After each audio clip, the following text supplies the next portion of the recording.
Good afternoon. We're going to call the Los Osos Groundwater Basin Management Committee meeting to order. Start with a roll call.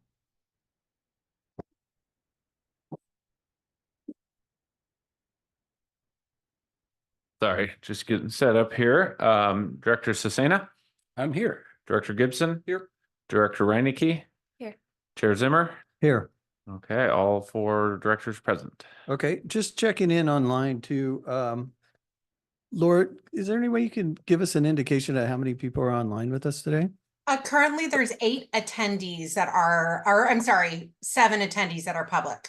Okay, thank you, Laura.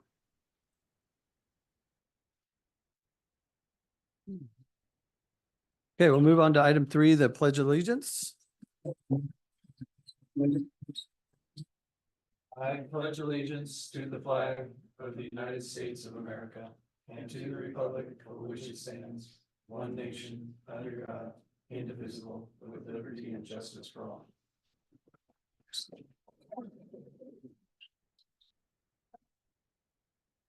Okay, we'll move to item 4, board member comments. None here. No comments from the board. We need to take public comment if there's no comments. No, okay. Moving on to our item 5, special presentation. There are no presentations today. Item 6, the consent agenda. We have 2 items on the agenda: 2024 financial reports and approval of the May 15th, 2024 BMC meeting.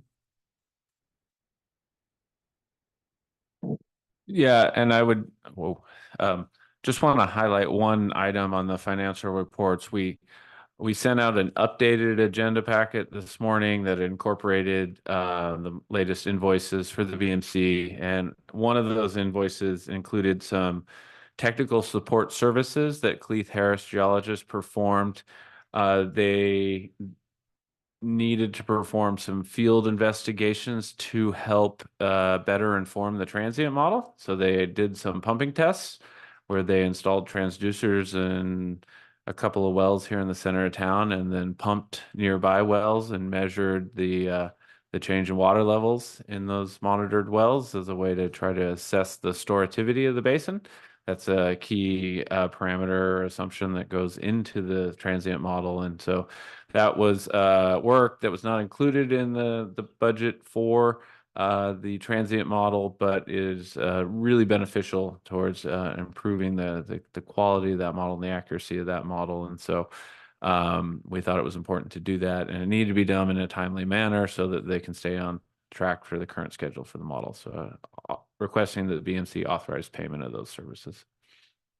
Dan, how much was it? How much was that additional cost? So it was 2,865, and it would come out of the technical support services contingency funding that we have of 15,000 in the current approved budget. Okay, thank you.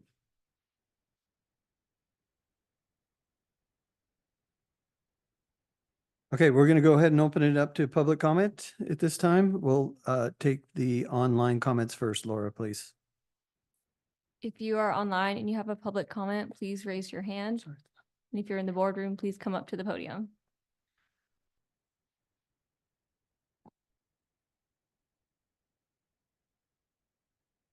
There's no public comment online. Okay, thank you. We have public comment in the boardroom. Lindsay? I have a request to lower one microphone. I am so sorry, Lindy, the microphone's not on. Oh, I'm Thank not you. loud enough, huh? I wanted to find out if we could lower Dan's just a little bit. It's so loud, it hurts my eardrums. So, and then my comment that I want to bring up is I've been thinking about this, trending towards sustainability decision that the county seems to have brought forward as we look at the sustainability of our basin. What does a BLM, your land management, basin management committee have to say about conflict of interest and when somebody should step back? Because I'm going to bring forward some ideas they keep bothering me. Golden State, but first, the LOCSD is a nonprofit water company. They do the work. Hey, Lindsay, we're on item 6 right now, the consent agenda. I thought it was public comment. That'll be next. So we're just taking public comment on consent agenda right now. Oh, I apologize. I'll That's come okay. back. That's I'm okay. We have no further public comment in the boardroom. We'll bring it back to the board. I'll move approval of consent I'll second that. as amended. I'll Yeah, second well, that.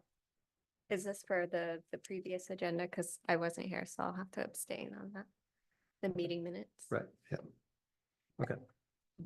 Okay, all in favor? Aye. I, Okay, motion passes 3-0. I did want to take the opportunity, hopefully, Lindy, is this any better? Okay. Yeah, I'll stay further back to introduce Jamie Gerard here. Jamie is with Confluence Engineering Solutions, and she's going to be assisting us in facilitating the meeting. Laura is online as well, so we've got the backup if we need it, but I just wanted to take the opportunity to introduce Jamie to the group. that's Okay. where those emails have been coming from. Yes. Welcome aboard, Jamie. All right. Okay, now we'll move to item 7, public comment on items not appearing on the agenda. We're going to take online comment first. If you are online and you have a public comment, please raise your hand. And if you're in the boardroom, please come to the podium.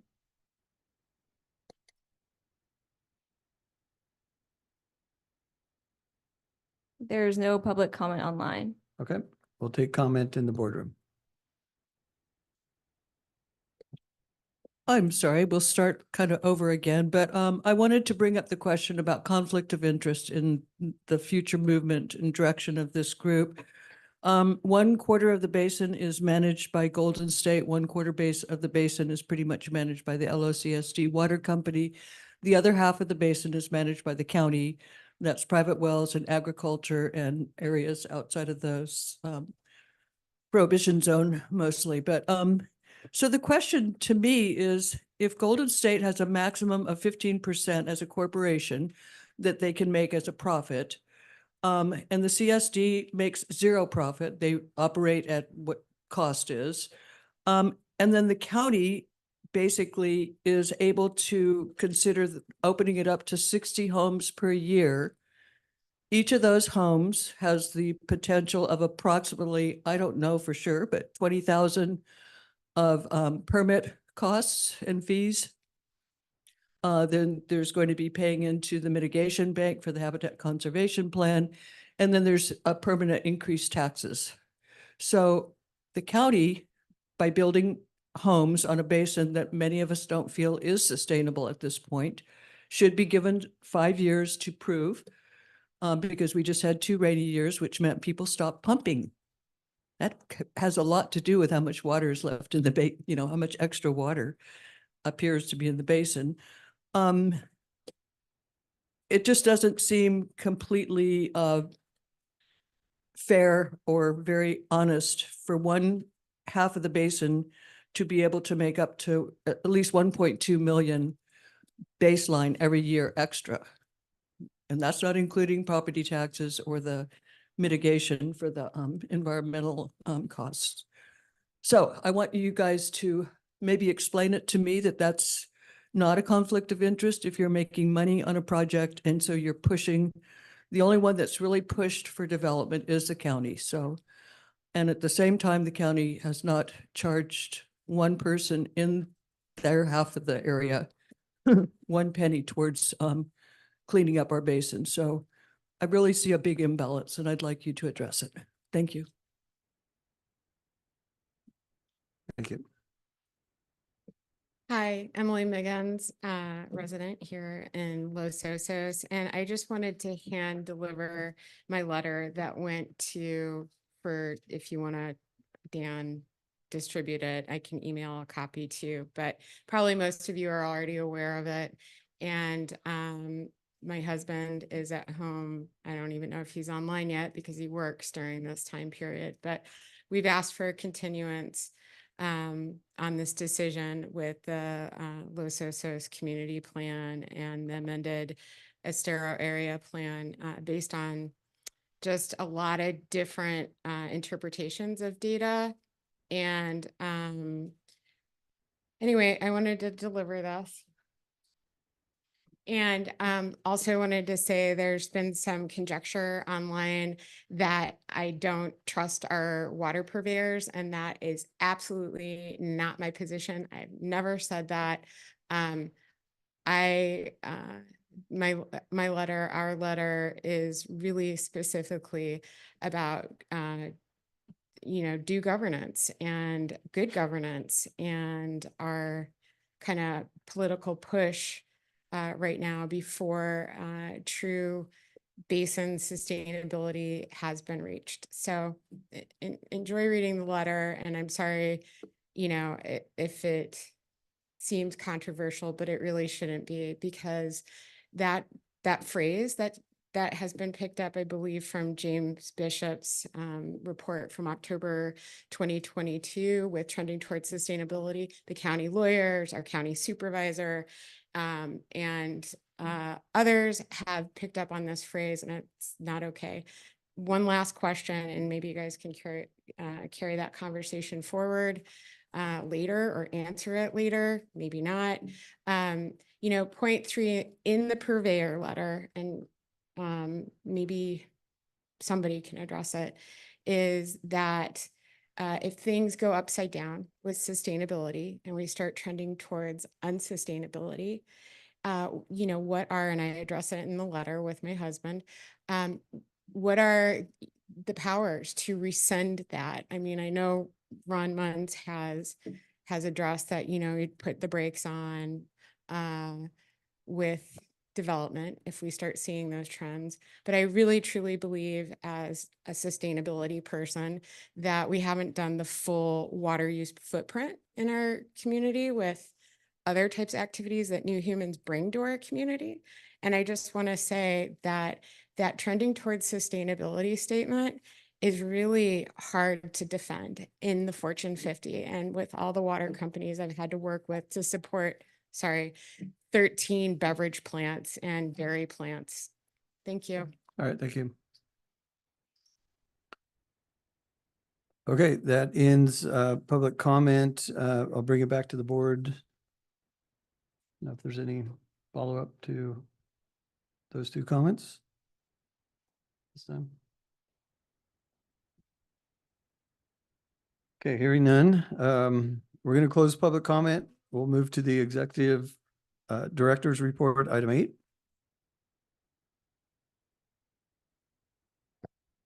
Yes, so executive director's report, I think relatively short report for this month. We had a meeting a month ago. Just a couple of things to point out in the executive director's report for the BMC's note. The first one is related to the transient model.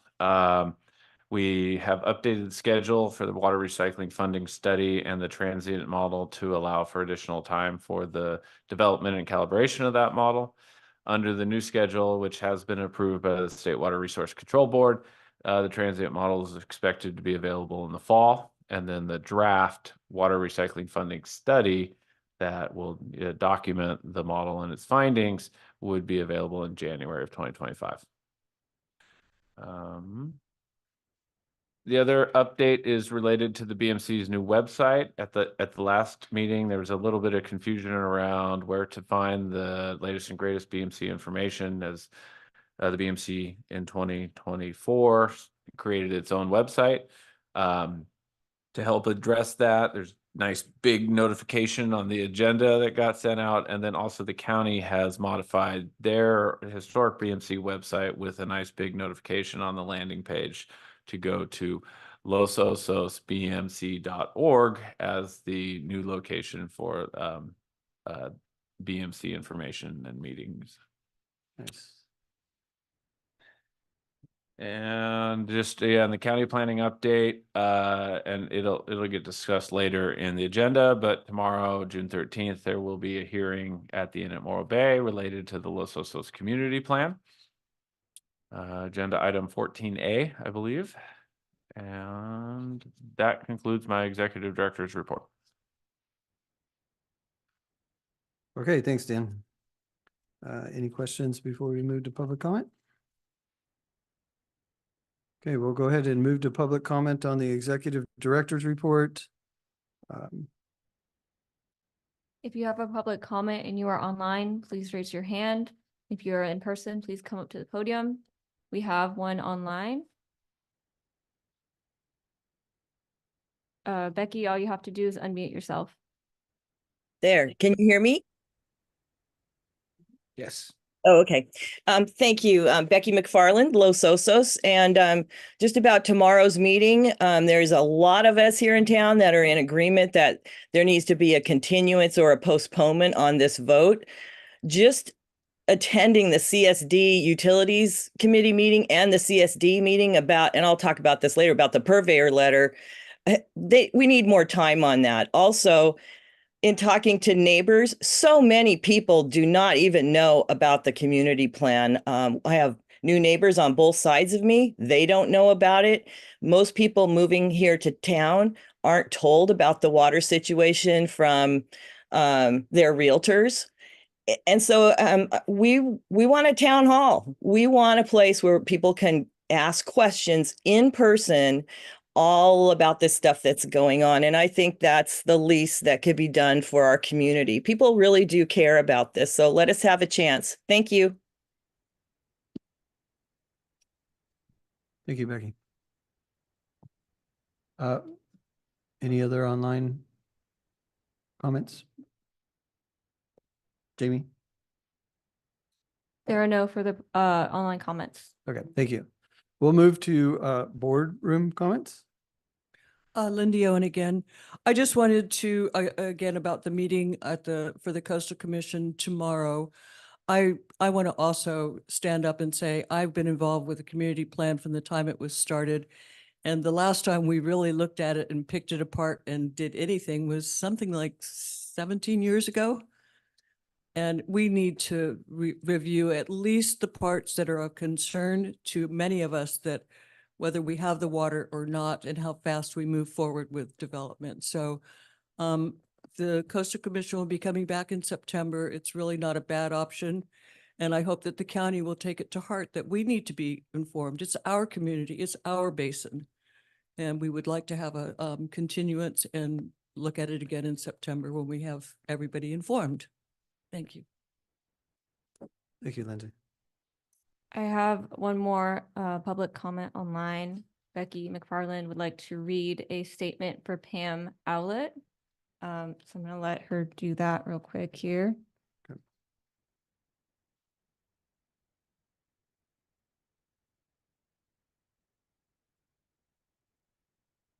Okay, Becky, all you have to do is unmute yourself. Okay, can you hear me? Yes. Okay, hold on, let me bring it up real quick. I thought I would read it later in the meeting, but this is okay. Pam is a CSD member, and she was really concerned about how the purveyor letter came about. Do you want me to wait till we talk about the purveyor letter? Yes, please, Becky. I would appreciate that. Okay, thank you.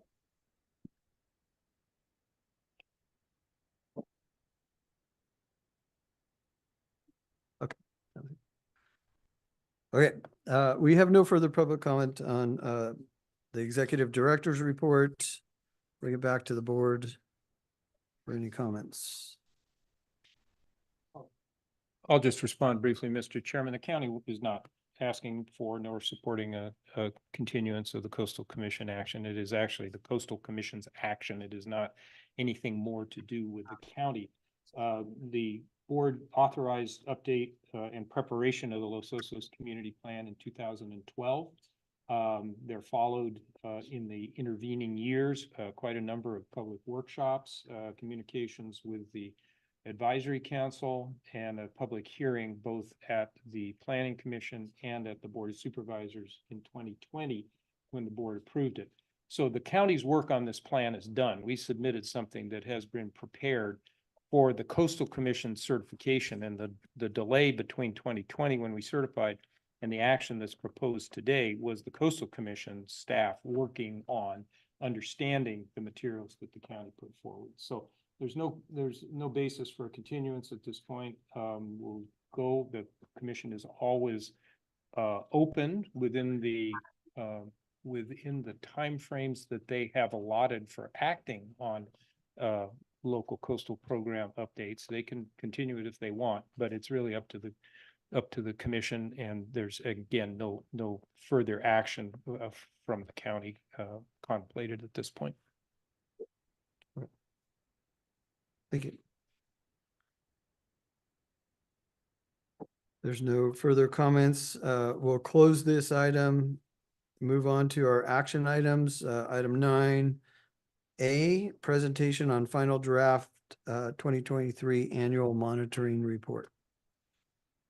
Thank you, Chair Zimmer. Probably should have renamed this. I don't actually have a presentation to provide on the final draft 2023 annual monitoring report. I gave as I think Chuck can attest, a very lengthy presentation on the public draft 2023 annual monitoring report at the May 15th BMC meeting. Subsequent to that, we did not receive any comments on the 2023 annual monitoring report. And so the final draft annual monitoring report that you see before you today in the agenda packet, it largely remains virtually unchanged except for the removal of public and the replacement of final. Unless there's any questions, that really kind of concludes the presentation. We would just be looking for the BMC to approve the final draft annual report and approve submission to the court by the regulated deadline. Okay, thank you, Dan. We'll go ahead and move to public comment on action item 9A, the final draft, approval of the final draft. If you have public comment and you are online, please raise your hand. And if you're in the boardroom, please come up to the podium. We will take public comment online first. We have one from Becky McFarland. Becky, all you have to do is unmute yourself. Okay, oh, there we are.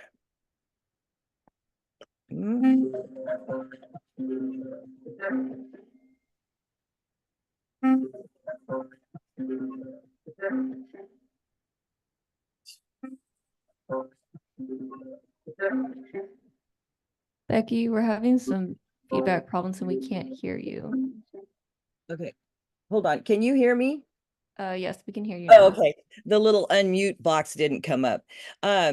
Yeah, my question is there anywhere within the executive summary and then the rest of these large, this presentation that actually says that our basin is no longer in overdraft?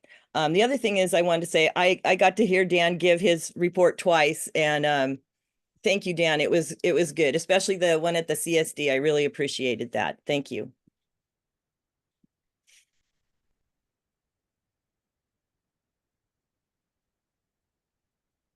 Okay, there's no further public comment online, and we can go to in the boardroom. Hi, Emily Meggins again. I'm just wondering, Dan, if you can point me to where the certified hydrogeologists have stated that our basin is trending towards sustainability. Thank you.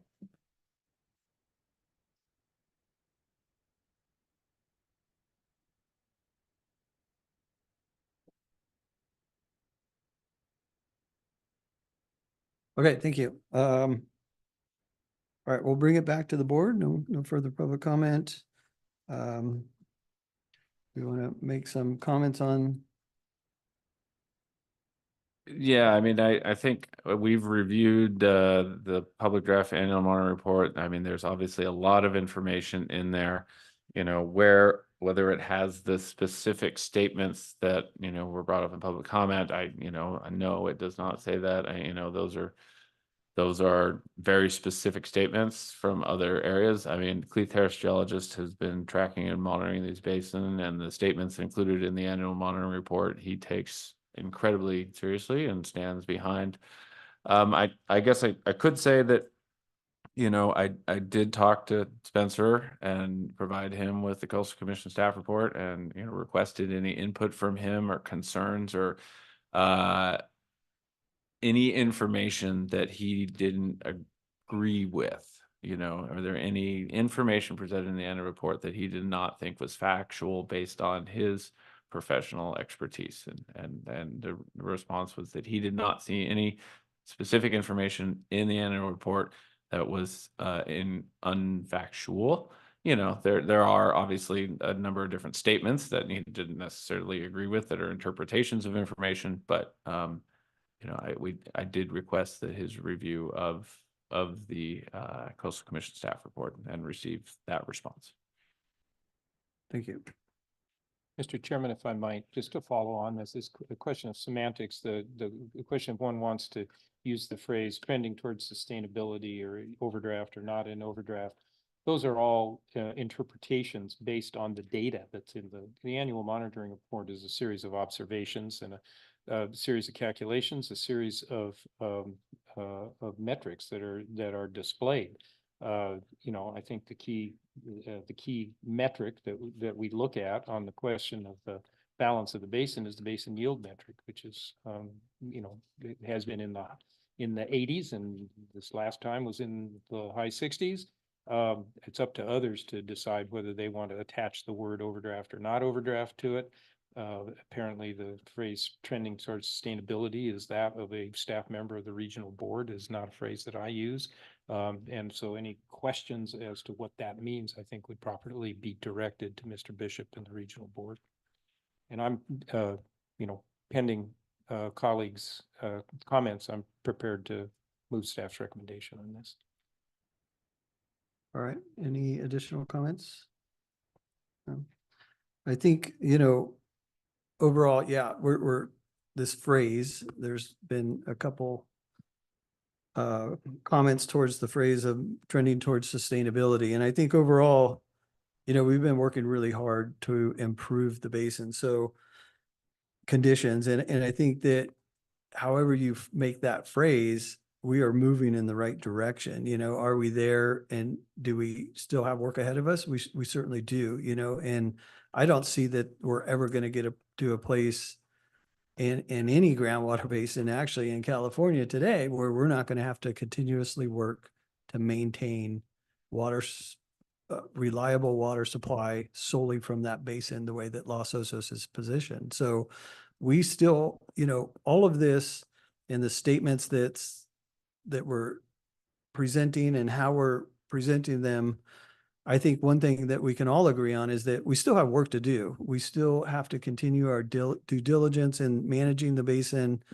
and that's not going to stop even with this, you know, Coastal Commission hearing tomorrow, whatever that outcome is. And so I just want to make that clear that, you know, I've always stated that I'm proud of what we've done as different agencies coming together with different hurdles to come together and complete much of what we've completed over these years, and do see that progress.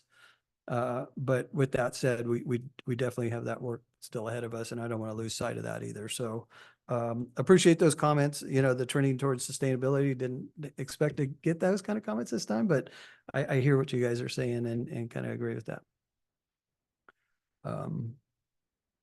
Okay. It's time for a second on the motion. Yeah. I So move, can you uh, re-say the motion, yeah, please? I move we approve the 2023 annual monitoring report and direct staff to submit it to the court. I'll second that. All right, sounds good. Thank you. Roll call for that? All in favor? Aye. Aye. Okay, motion passes 4-0. Okay, we're gonna move on to 9B, the Los Osos Basin Proposed Growth Management Ordinance Amendment Purveyor Letter, the way it's titled. I know there's a lot included in this one, and I think we'll have some comments on this one too. So Dan, do you want to kind of give us introduction into this? Yeah, thank you, Chair Zimmer. You know, there was a bit of discussion around this letter at our last meeting. It was not an agendized item. And so that is, you know, just one of the reasons why we thought that it was necessary to bring this item back to the BMC to provide the BMC as a whole the opportunity to discuss the purveyor letter and, you know, potential changes that through the local coastal plan or Los Osos community plan. And so I'll give a little bit of background. I'll provide an overview of the letter and then provide the staff's recommendation. And then obviously turn it back to the BMC for discussion. But in 1998, the Regional Water Quality Control Board issued a moratorium on new septic systems in the prohibition zone here in Los Osos. So that's largely the denser urban portions of the Los Osos community. That was done in response to increasing nitrate contamination in the upper and well, in the aquifer, let's just say. In 2010, the Coastal Commission approved the coastal development permit for the Los Osos wastewater project. So that's a community-wide wastewater collection, treatment, and disposal system that allowed the majority of the community, those within the prohibition zone, to decommission their septic tanks and connect to the Los Osos sewer. Included in that coastal development permit was Special Condition 6, which prohibited the connection of undeveloped properties within the service area of the community-wide sewer system to that sewer system until the Estero area plan was amended and an adequate water supply to support new development was identified. And I've included the specific excerpts of Special Condition 6 here on this slide. And so, why is all that relevant? Well, I think as we all know, there's an item on the Coastal Commission agenda tomorrow, June 13th, item 14A, called the San Luis Obispo County Local Coastal Plan Amendment, LC. I don't need to read the whole thing, but the Los Osos Community Plan is paraphrased as. And in that item are suggested modifications for the Coastal Commission to the water supply section of the local coastal plan. And I've included an excerpt of those modifications in the slide here. And, I think it's probably worth reading that. So the water supply section is suggested to be modified to say that all development within the service area boundaries of the public and community water systems, i.e. Los Osos Community Services District, Golden State Water Company, and S&T Mutual Water Company shall connect to such systems with private wells within such areas prohibited and not allowed outside of such service area boundaries, are only allowed outside of such service area boundaries. Sorry. Development shall only be approved if it can be served by an identify available adequate and long-term sustainable water supply, where this requirement shall be deemed satisfied only if the amount of water pumped from the Los Osos groundwater basin is at or below the sustainable yield as defined by the best available science. In no case shall the number of coastal development permits for the new residential units exceed a rate of 1% of the total number of residential units in the community per year. And so I think that's all information that hopefully we're all familiar with, but that is the specific language that's proposed in the suggested modification. And it's that concept that was provided to the purveyors and through a number of collaboration and coordination meetings with the county planning and led to the development of the letter and the statements that the purveyors included in their letter to county planning. And so I just wanted to provide a summary. The full letter is included as an attachment, but on the May 9th letter from the purveyors to county planning, they really focused on 4 key items. One of the first key item was that, growth allowed under this new framework, would occur with the Title 19 retrofit to build program shall remain codified and continue to be enforced unless the program is determined to no longer be necessary or an appropriate component of the management strategy for the basin for a sustainable Los Osos groundwater basin. And I want to just reiterate, that is a critical component of the framework that is being allowed to move forward. So growth within the prohibition zone that is being allowed is only going to be allowed under 2-to-1 water offsets. So under the current frameworks that are in place, that will not be increasing the demand on the basin. It should be water neutral, if not potentially water saving, as it is intended. And I think the other important point to point out here is growth is currently being allowed in the Los Osos Basin. It's just not being allowed in the prohibition zone. We have areas where you're allowed to develop under a 2-to-1 offset program. These areas tend to be on the perimeter of the community, whereas the core of the community, where a lot of these undeveloped lots are, the infill opportunities are not allowed under the current system, and these modifications would allow for an even playing field across the community of Los Osos in terms of everybody operating under the same set of rules. The other key component of the letter was that there would be use of a 5-year rolling average that would tie the allowance of the rate of growth between a 0 and a 1% growth rate to the basin yield metric. The basin yield metric is the key parameter that the Basin Management Committee utilizes to assess where our pumping is relative to the sustainable yield of the basin. And then third, is that annual opportunity that was referenced earlier for the Basin Management Committee to communicate and provide input directly to the Groundwater Sustainability Director, who would then provide a technical memorandum that would be part of the recommendation that would go to the Board of Supervisors relative to any potential changes in the growth rate. And then the final point, key point in the letter is really an emphasis that, the proposed framework that's outlined in this letter is tied to the monitoring and verification requirements of the Title 19 ordinance, intended to ensure that that ordinance is achieving the intended effect of 2-to-1 water offsets. And so that's just a summary of what was included in the letter. And what's being presented to the BMC today is, really due to the significance of the proposed changes to the current land use policies governing the Los Osos Basin. This is one of the potential biggest changes to the Los Osos Basin since, since the moratorium went in place. The potential impacts to water usage, that this joint purveyor letter is being presented to the BMC to allow the BMC parties as a whole, not just the purveyors, to discuss the proposed changes and consider issuing a statement of concurrence with the May 9th letter from the Los Osos water purveyors related to the proposed growth management ordinance amendments. And so that's my presentation. Obviously, there's a lot more information included in the Coastal Commission staff report, and that was provided as a link for the BMC and interested parties to review. Okay, thank you, Dan. Why don't we go to public comment first, and then we'll bring it back to the board. We'll go ahead and take online comment first. If you are online and you have a public comment, please raise your hand. And if you're in the boardroom, please come up to the podium. We have one comment online. Becky, all you have to do is unmute yourself.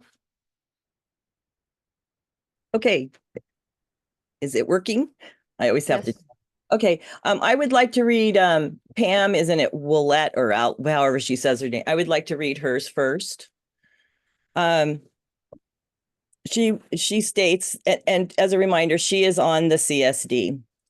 During the Utilities Advisory Committee meeting held on May 15th, 2024, I was shocked and disturbed to learn that the county and the California Coastal Commission had a tentative agreement to pursue a 1% growth rate for our town. Even more disturbing was that this tentative agreement was reached without the other 3 members of the Basin Management Committee, who happen to be the agencies that supply water services to the people of Los Osos. The Los Osos Community Service District, Golden State, and S&T Mutual Water were all left out of the meeting and decided to add homes and people to an already severely compromised Los Osos groundwater basin. One should ask why this happened. The Central Coast has experienced 2 consecutive seasons of high precipitation, resulting in lower basin yield numbers, 64. Additionally, the groundwater levels have risen to 4.3. This has created an illusion that the basin can support new growth. This is an illusion for several reasons. Los Osos Basin Plan's stated goals for sustainability to achieve a groundwater level of 8 feet or more. The current level is 4.3, almost 50% below the stated goal. Chlorides have increased, indicating that saltwater intrusion is still of great concern. In our microcosm of data and metrics, the CCC and the county are leaving out the most serious data that can and will compromise the basin: rising seawater levels. In 2024 draft of the state California sea level rise guidance, the predicted rise in sea level range from 0.8 to 1.2 feet by 2050. It states that overpumping of groundwater from freshwater aquifers near the coast lowers the water table, and when combined with sea level rise will contribute to increased seawater intrusion. The last La Nina ran for 3 years, causing unprecedented drought conditions. La Nina is again predicted for this year. How long will it last? How much water will Los Osos use during that time? Yet the county and the CCC have agreed to add new homes and people. The California Coastal Commission stated purpose is to protect, conserve, restore, and enhance the state coastal resources. It also has a legal obligation to address climate change. Anyway, so that's what she's saying. And along with that, I was at those meetings and there was shock that that this letter was coming so quickly and it wasn't discussed with full CSD, and that the request for it was dumped on them last minute by the county. And then should we stop the clock right here and I could do my own? Yeah, go ahead and do your own. Okay, and this was in regards to what Dan was talking about. I'm not sure if all of you are aware that the coastal report states that there will be no cap on guest houses.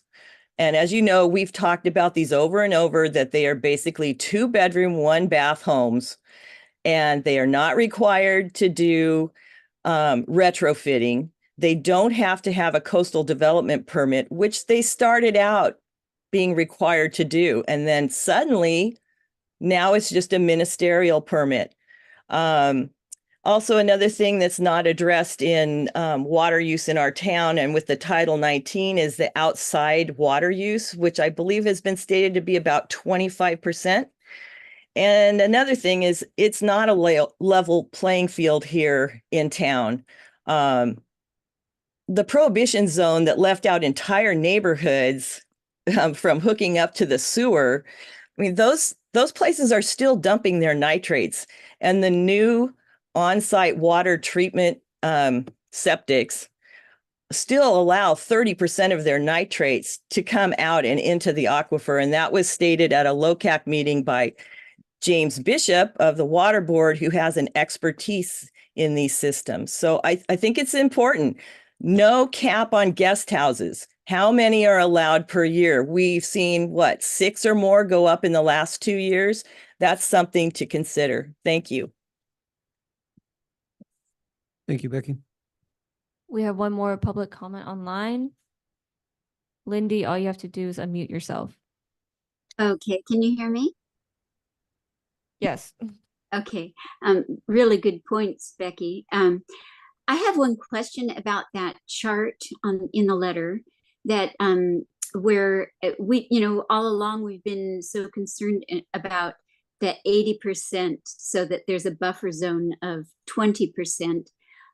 Why is it that it's 1% growth at 80% and then goes incrementally down up to 85? Why is it not 75%, so that when you get to 80, we don't have the development? And that's just a question. Thank you. We have one more public comment online. Lisa, all you have to do is unmute yourself.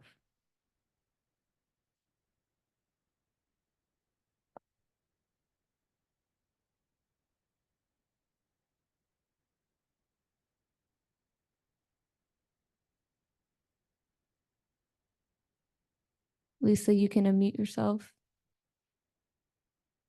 Oh, hello. Can you hear me? Yes. Oh, okay. Did you hear what I just said? No. No. Oh, okay. Good afternoon. I'm Lisa Danker, Baywood Park. I'm a little confused about some of the metric standards. Sigma standards do not incorporate sustainable yield estimates directly into sustainable management criteria. Basin yield pumping within the sustainable yield estimate is not a measure of sustainability.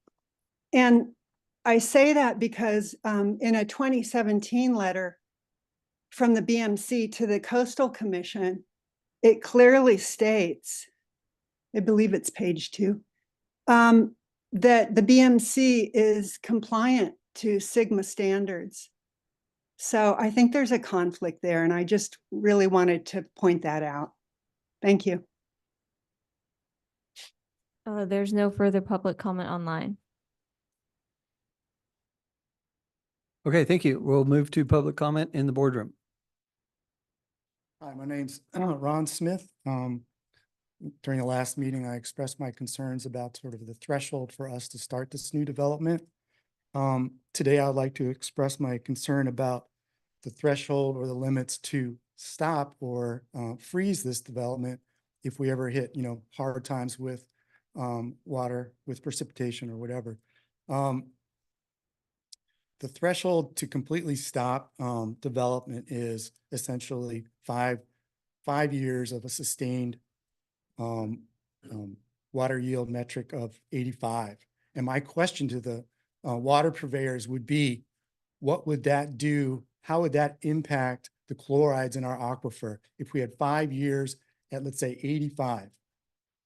And it's unfortunate that we haven't had that opportunity to engage with the water purveyors like this, because this is a huge decision or a huge change in the law, like you alluded to. So what are the law or legal things that will be in place for us to stop development when we need to stop it? So 5 straight years at a basin yield metric of 85, what's that going to do to our chlorides? Anyway, these are the type of questions I really like to engage with the water purveyors. It's unfortunate that we did not have the opportunity to have them explain to us this rolling 5-year metric.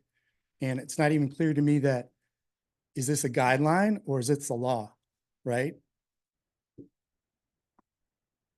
Because once you open the floodgates, how do you close them, right?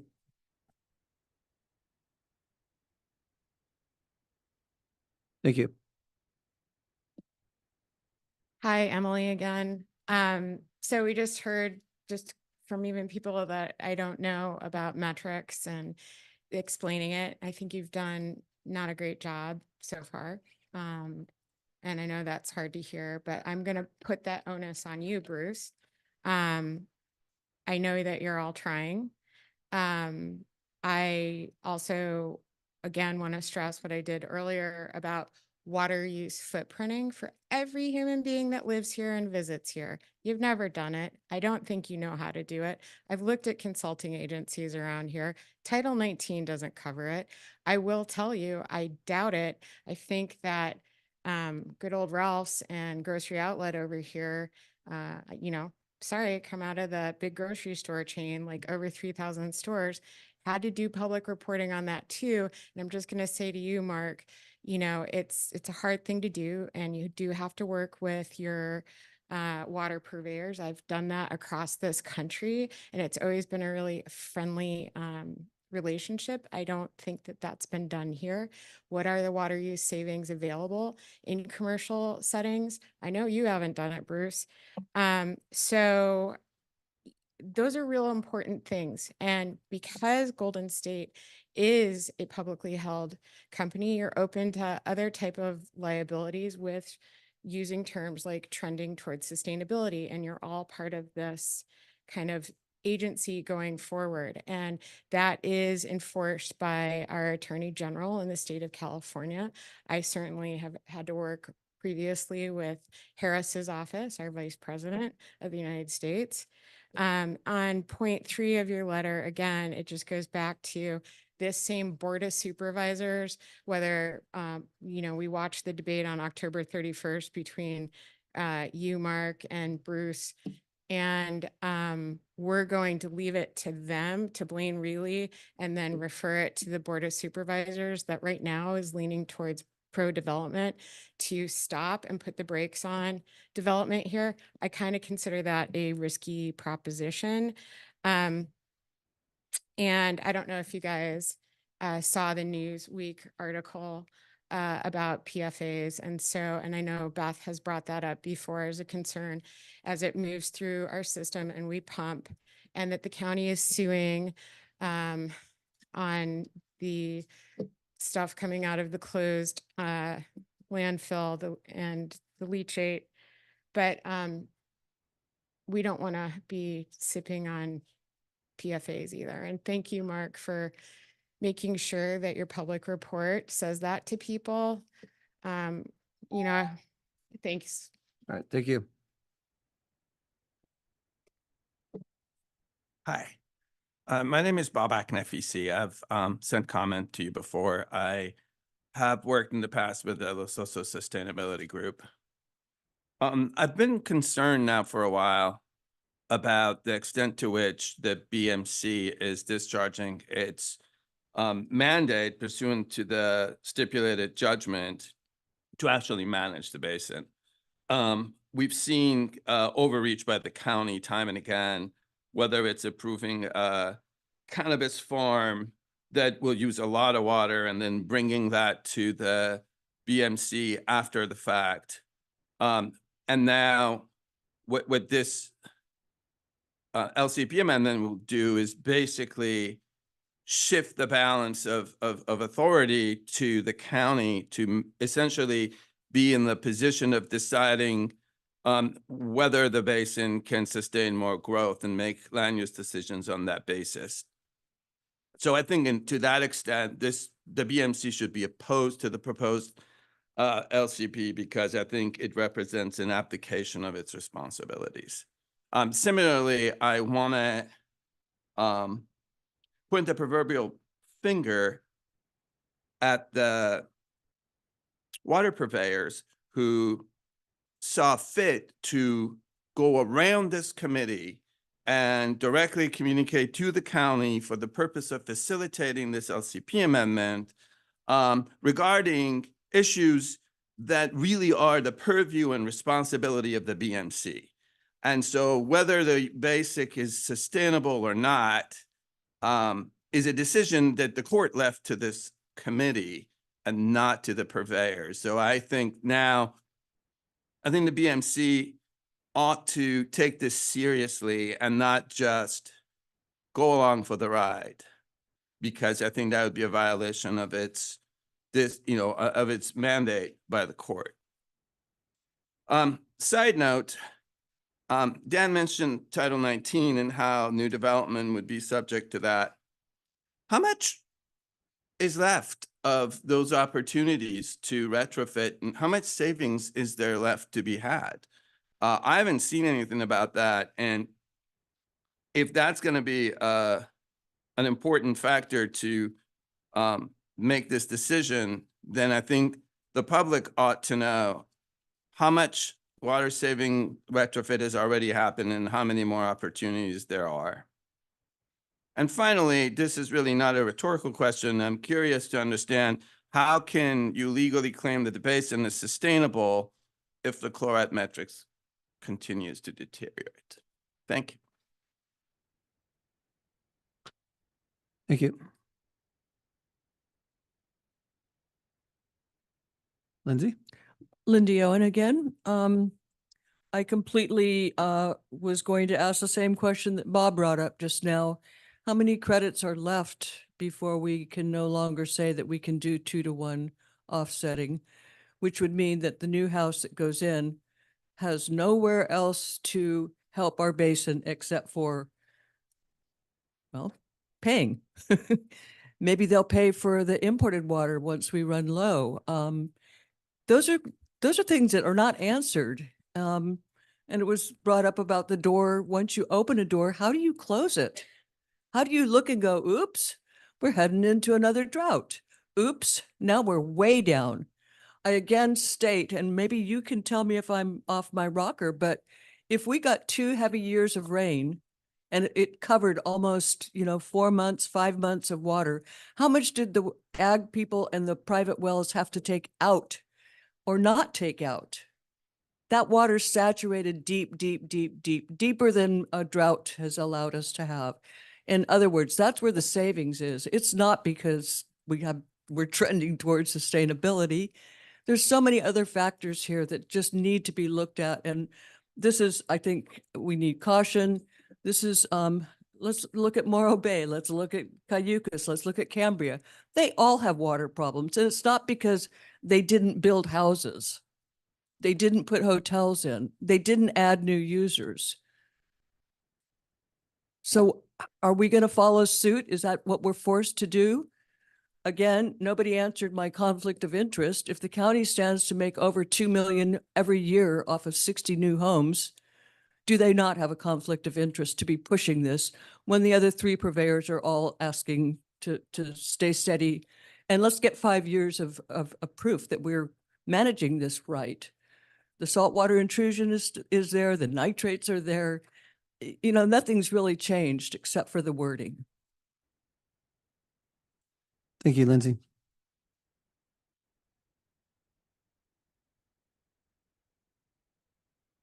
You put the summary back up on the screen.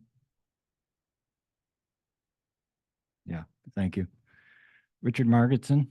The Title 19 retrofit. The question of how many are left should be a pretty easy calculation. You know how many homes were retrofitted in the wastewater project.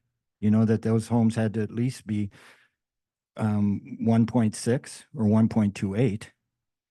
You can do a calculation of what's the maximum number of credits still available, how many homes it would take to build a new home.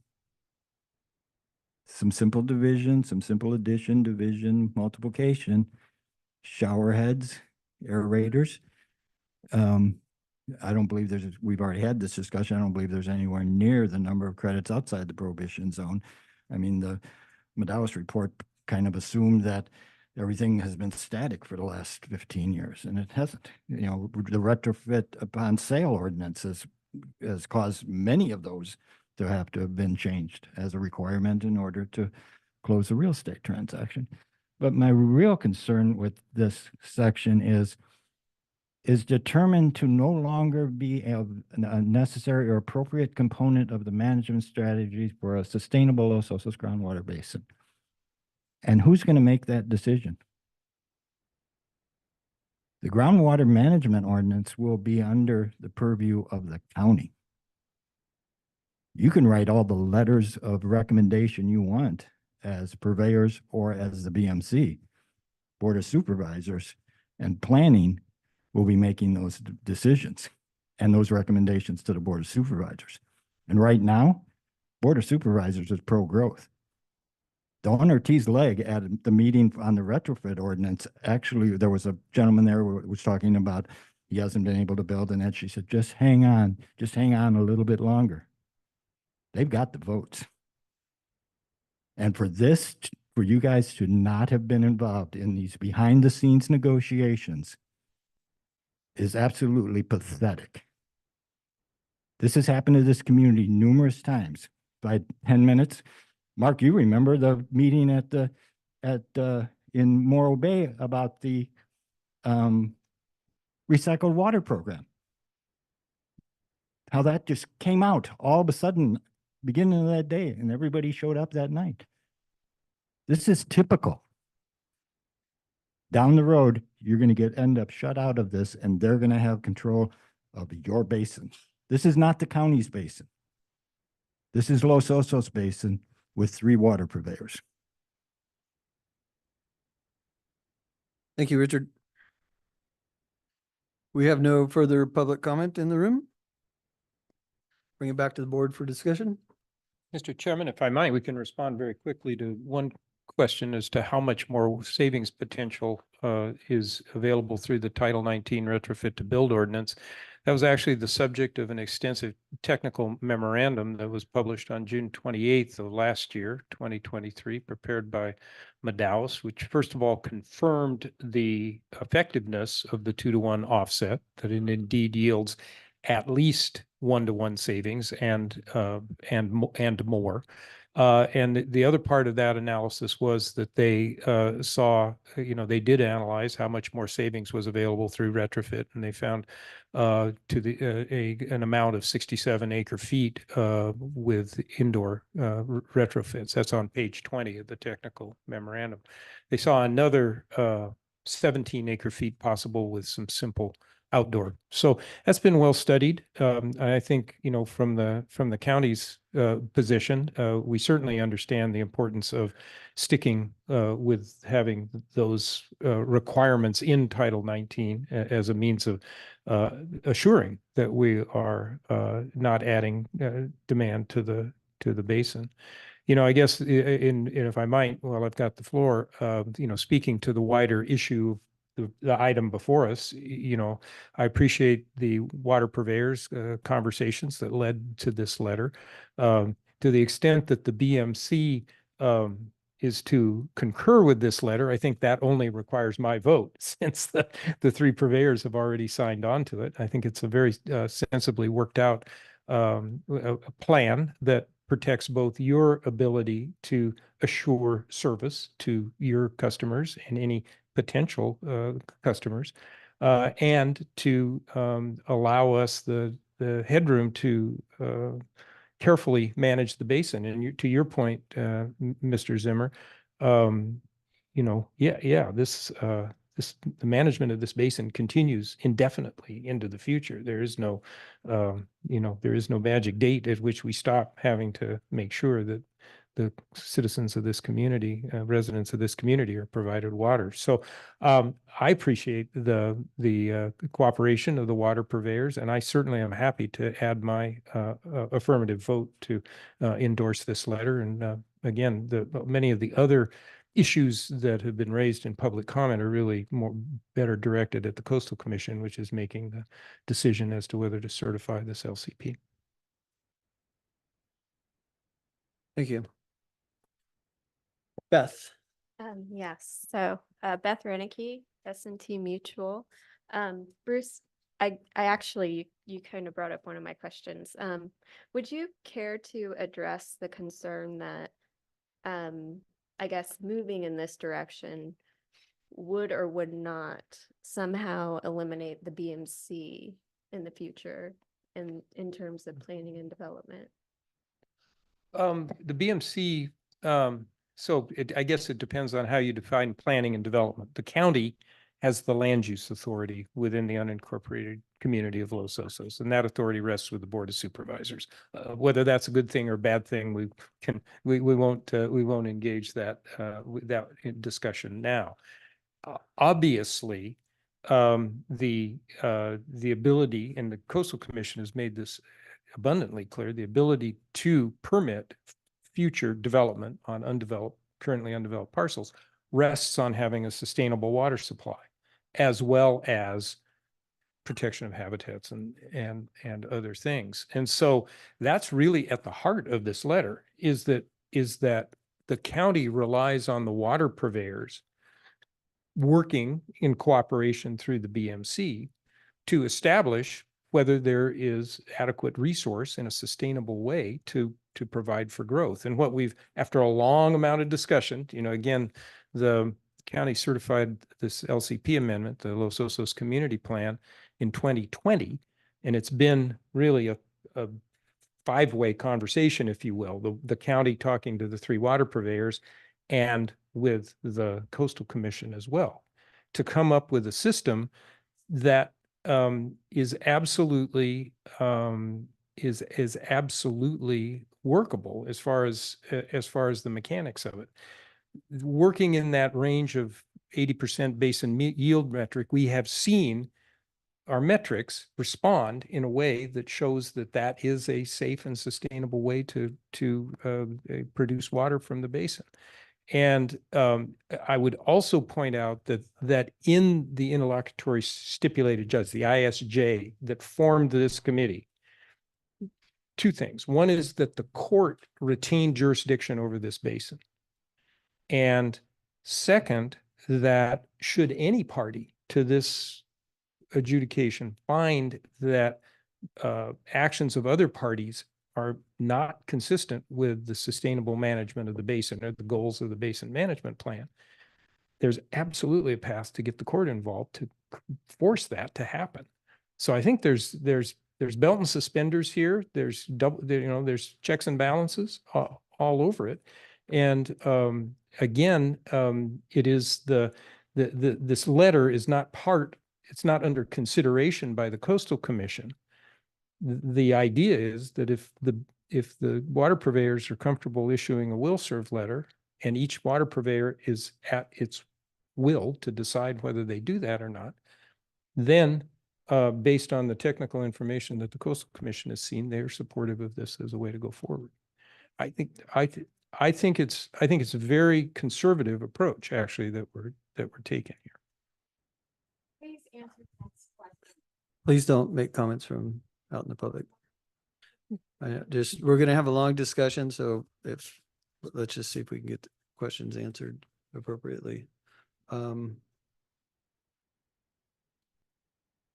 If I could just add a couple of comments, in terms of the BMC's role in the proposed framework and the letter, I mean, I think it's outlined here in many ways. One, the Title 19 offset ordinance is in effect currently. Any growth that's allowed in the SOSOs has to operate under that ordinance. And so that ordinance would need to be changed to allow that to not happen. Now, granted, that is a county authority, but the other piece of that is the BMC would have the opportunity to engage and comment and participate in any discussion around potentially changing the Title 19 ordinance, as we did when we recently amended it. The BMC provided a comment. Those comments were incorporated into the current ordinance that we're operating under now. The other piece of this, the second bullet point here, is that growth rate is tied to the basin yield metric. The basin yield metric is a ratio of the estimated pumping in the basin and the estimated sustainable yield. The BMC sets the sustainable yield. The BMC sets the methodology for estimating pumping in the basin. The BMC has control over that key metric that ties into allowing that growth rate to occur. There was also a question about why 80% to 85%, why not 70% to 75% or 75% to 80%. And that, again, in my mind, comes back to the Title 19 ordinance. If we were talking about growth without water offsets, then my personal professional opinion would be, yes, it would be tied to those lower basin yield metrics. But we're talking about a framework that's going to be implemented under the current ordinance that's in place that requires a 2-to-1 offset. And hence, that's why it's defensible that it's at those higher rates. It's not going to lead to increased demand on the basin. And I'm happy to, Thank you, if you carry on the conversation. Thank you both, Dan and Bruce, for that. And I think what I was more trying to get at is it's not what we have spelled out here. It's more the concern or the suspicion that maybe we'll accept this and adopt it and move forward, and then somehow the wheels are going to come off, and then all of a sudden the BMC is not going to be as much of a focal point, which I'm not saying it's not. I'm just saying, can you maybe just reassure somehow in some way and explain the framework of how that will not happen? Absolutely. No, the BMC actually, I hope, accelerates its efforts. And I am personally, and our county staff is professionally committed to support the activities of this. We are a party under the court proceeding to support and work toward this. And absolutely 100% commitment to continuing this. this body, is Dan, I think, made an excellent point. This body decides what we can sustainably withdraw from this basin based on the best science that's available. We've set, I think, very sensible, conservative performance metrics that we are working toward achieving, and we're making progress toward. And so absolutely, I remain committed to this, and I will, for as long as I'm in my office, I will be serving on this committee for sure.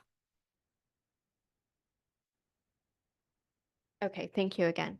And this is the last thing on that matter, and it kind of goes back to what Dan was saying. I know we kind of selected the one, and we're calling it the Basin metric. It's really one of three or four. I think the others are as important. So this is also kind of just help us know that if for whatever reason, our chloride metric goes haywire, or our nitrate that is our metric now is an upper aquifer nitrate metric. If we are seeing influence of the upper aquifer contaminating the lower aquifer, at what point and how, are we going to be able to use that to engage this process? Absolutely.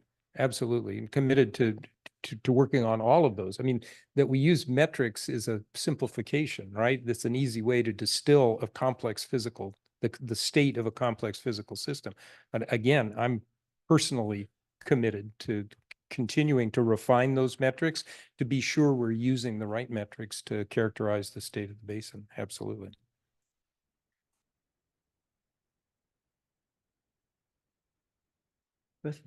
Getting back to the letter, I'm assuming we never got a response. We sent a letter to the county and didn't get anything back, an acknowledgement, even probably that we'd send it, which gets me back to the second point in that the discussion section of our staff report, which talks about use of a 5-year rolling average of the basin yield metric for determining the rate of growth between 0 and 1%. And we don't have a 5-year rolling average. We reset the basin yield metric less than 5 years ago. So what do we do until we have 5-year rolling average? Do we go under 1%? I mean, where is that? What's happening there?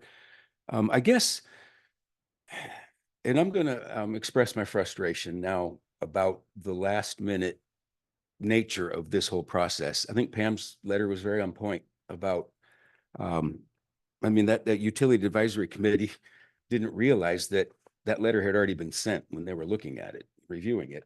And I don't like to do things that way. I think this discussion needed to happen. I'm disappointed it's happening the day before the Coastal Commission meets. I think would probably save a lot of angst and maybe public comment tomorrow if we'd have had this a little bit earlier. Just get this out. But then back to my point, how do we deal with this until we get to 5-year? If I might, through the Sure. chair, that's a topic of active discussion. Mr. Munns and I have spoken to that, and I'm certainly open to the idea that that we cap it. If we only have 3 years, maybe the absolute maximum would be 0.6%. I can't remember how we did this, but absolutely rolling it in until we have a solid 5-year average makes sense. I guess maybe it would help to take a step back to understand this letter in the context of future steps. So this letter, and in fact, what it speaks to is the growth management ordinance of the county, is not part of the Coastal Commission proceeding. And so the intended path is tomorrow, if the Coastal Commission does move to certify, they will have suggested modifications to our LCP. Those are all listed in their staff report, and with one little tweak that I know is coming, addendum published yesterday, I think. The next step will be to bring that action back to the Board of Supervisors, and that'll happen sometime in late September to early October. And that is going to be a very comprehensive item on what happens in Los Osos. It's going to include the Coastal Commission action and a question to the board: do we accept the suggested modifications that Coastal put forward? if we do, and we're going to be moving forward with development in Los Osos, the next thing is to set the parameters of the growth management ordinance. And that's where this information will come in. So we have time between, over the course of the summer to address exactly what you're saying. What if we don't have 5 years to run a 5-year average? And we will get the agreement that the purveyors have expressed in this letter codified in our growth management ordinance. There's going to be other items on that agenda, which are going to, there are other pieces of that agenda item, which are going to be implementation of the Habitat Conservation Plan.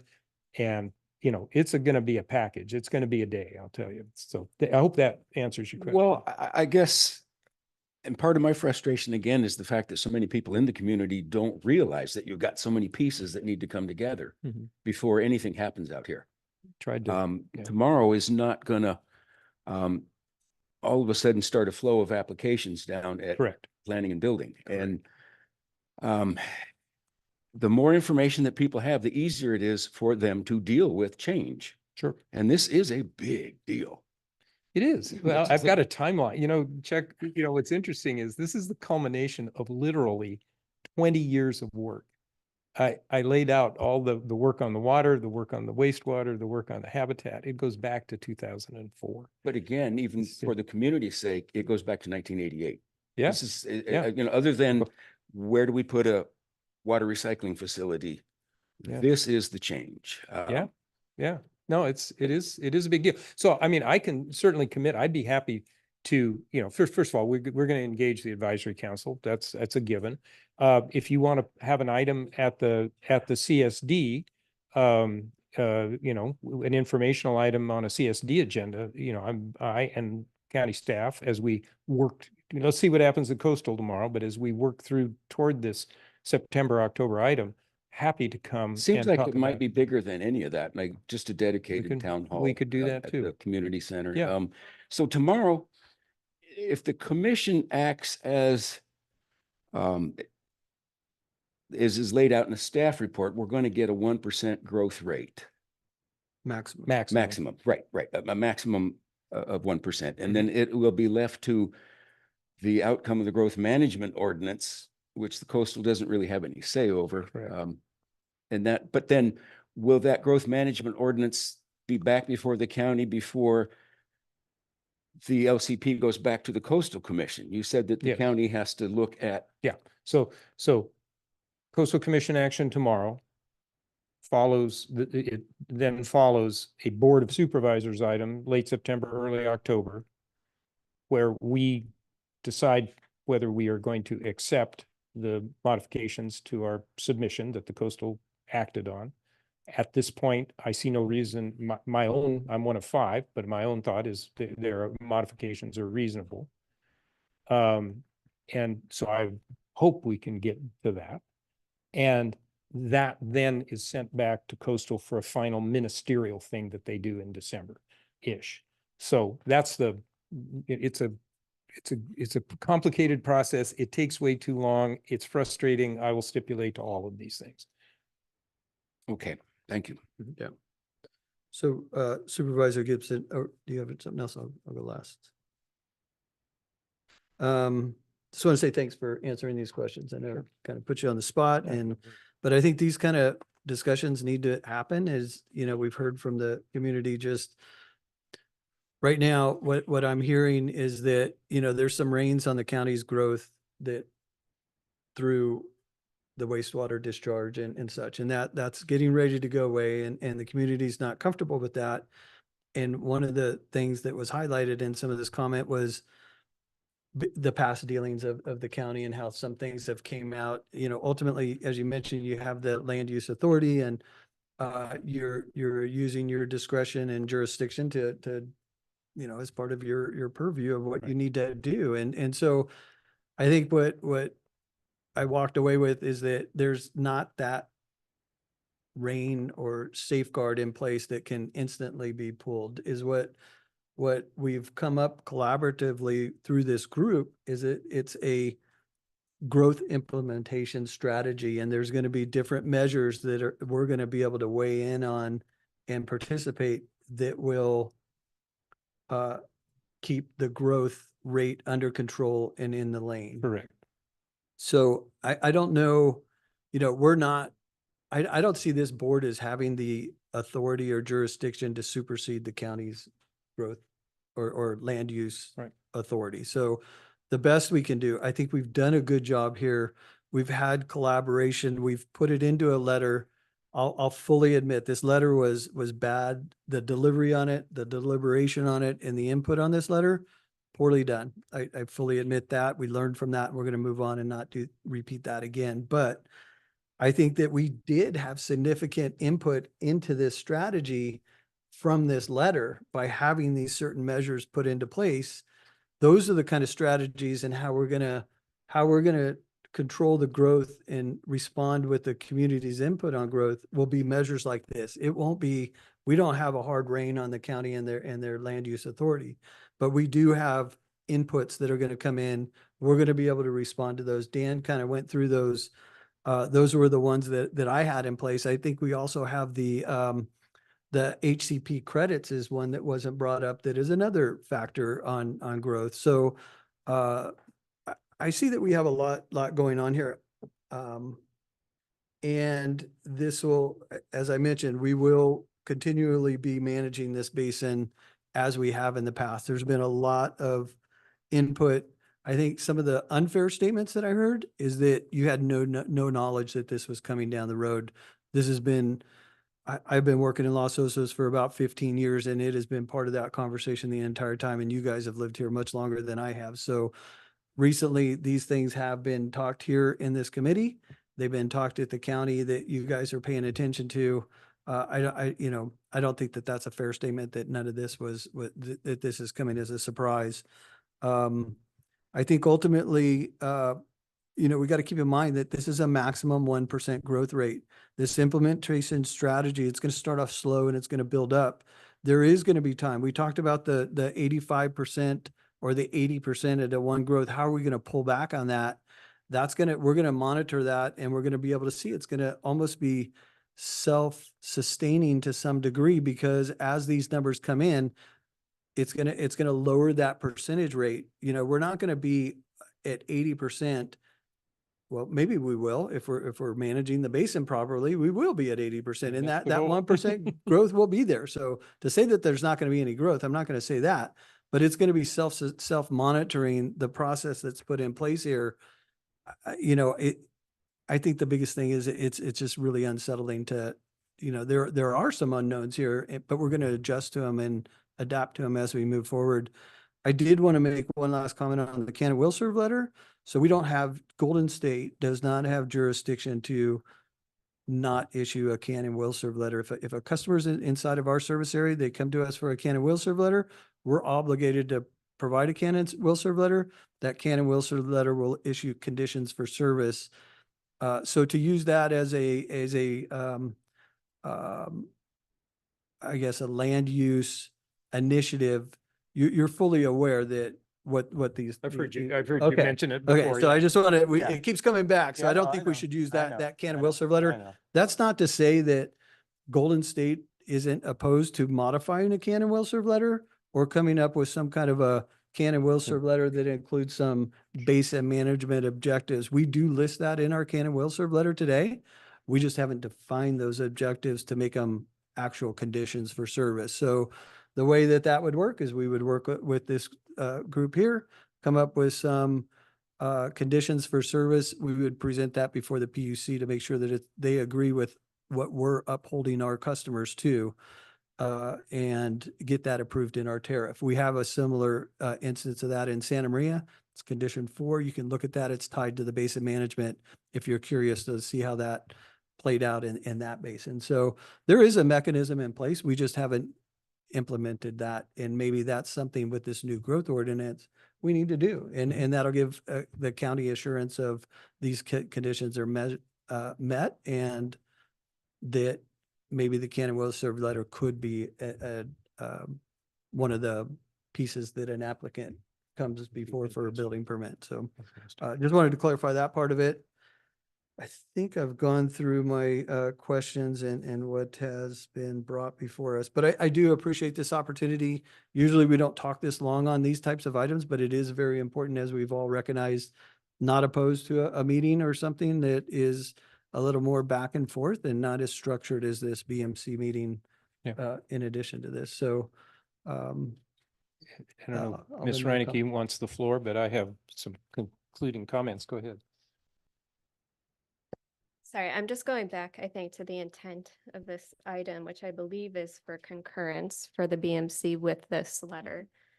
And again, I think the biggest question, concern, even probably for the S&T board would be, it's, you know, it's very basic. It lacks some of that nuance about the basin. You know, when we put the basin plan together, it was done with multiple metrics because the basin, you know, has several different measurements that are important that indicate sustainability. So I don't think you can distill the sustainability of the basin down to one metric. And I know, Dan, you brought this item. I would really be curious to hear from you if you could expound somehow on that and the concurrence aspect of it. You know, what are your thoughts on the other metrics not being included? Yeah, I mean, I think, and we've had this discussion, we've had it at a staff level. I really see item 3 is where those other metrics play into this framework. And also I think I should have reiterated this in my presentation. This is a draft framework. This is a starting point to conceptually talk about if Coastal Commission makes their adoption of the community plan that allows up to a 1% growth rate. We need to know how we're going to implement that here in Los Osos, and how are we going to manage that so that there are safeguards. And this is a proposed framework amongst the purveyors and the county potentially for how to do that. And you know, I think the first bullet is all about it's going to happen with 2-to-1 offsets. I mean, that's even if that ordinance is in place, Coastal Commission action gets approved by the county, that's going to go in regardless of what we do, the growth management ordinance. It's going to require 2-to-1 offsets unless there's a change to that ordinance. And that's a whole nother process that we would go through. The second, you know, is the basin yield metric. That's a metric that the BMC controls. We're going to have a transient model that's going to allow us to update our sustainable yield estimate. That's going to tie into how that growth rate could move up or down relative to that. So that's an issue. But yeah, to your point, I think we're specifically referring to the water, chloride, and nitrate metrics.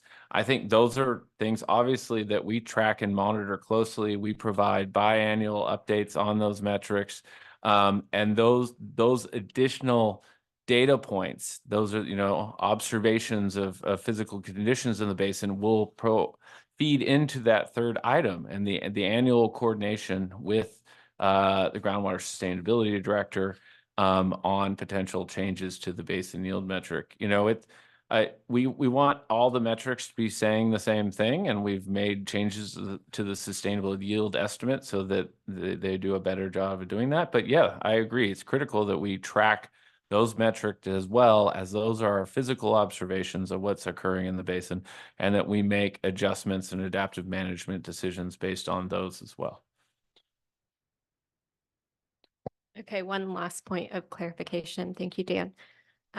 So is it safe or not safe to say that we could invoke one of our other metrics as an off-ramp from the 0 to 1% growth rate if our data indicates that we are going in the wrong direction?